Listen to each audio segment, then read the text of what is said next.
I think Okay. it's a very good. Will, I guess he's not here, in his opening remarks, remarked return of capitalism. I think that's very important. When you have a long-term perspective, what's been happening is that we're really going back to classical capitalism in a much more classically defined class society. And now, after all these transformations and just speculating where we might be headed, the post-war era looks like an aberration. It's just this historical aberration. Certain conditions came right: working class resistance, international conjuncture, competition from the Soviet Union. It led to a number of institutions where capitalism could be tamed. So the overall story, the overall context in which I guess many of these questions can be understood is the unraveling of all of that.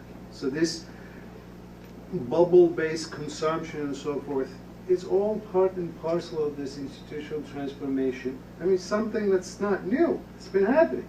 The United States is much more of a class society, both cultural and factual level, than it was in the post-war era. I mean, undoubtedly so. Now, a couple of other points. On the question of obsession with debt, I think I'm going to differ with Peter. I realize this is not a very popular stance on the left, but nonetheless, it's not just some ideological nonsense issue. Debt obsession corresponds to some reality. I don't believe that Keynesian reflation is possible under current conditions. Now, it is an obsession in the sense that it is doable, but you first have to change the reality. You have to change institutions. If you don't change institutions, if the international economy, international conditions of finance remains what it is, Keynesian reflation, whether it's green investment and what have you, will not work. Now, relating this story to Anne's question and what Rick referred, changing nature of debt. Just look at it in terms of international payments balance. U.S. has to have this flow of money, right? Well, there has to be enough credit for the rest of the world to keep giving money to the United States. Private credit is a bust.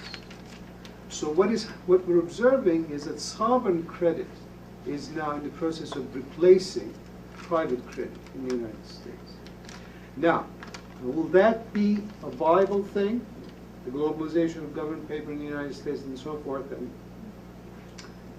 I don't know. But that's what's being tried. And the issue that I referred to, the lesson I think conservative economists have drawn is that when you have sovereign risk issues, fiscal restraint is expansionary. I think that statement basically summarizes the lessons that the conservative economists have learned in the neoliberal era. Now, so the bet is, in my view, that you try the same thing in the United States. You show to the rest of the world fiscal restraint, which improves your sovereign credit, and then money keeps flowing in. So public consumption replaces private consumption, but we don't use the money in things like green investment, anything that benefits people. That's not good for credit. Whose credit? Well, you have wealth owners giving their money. They're not giving their money so that something useful be done in the United States for the people, right? So unless there's some kind of institutional transformation, there's a fix. Your people calls this Britain 3. That's a configuration which is very much, I think he uses different terminology and so forth, but he's talking about the same thing. Where sovereign credit replaces private risk and public consumption replaces private consumption. And through fiscal restraint, the US government gives confidence to the wealth owners in the rest of the world, and the whole thing is resuscitated.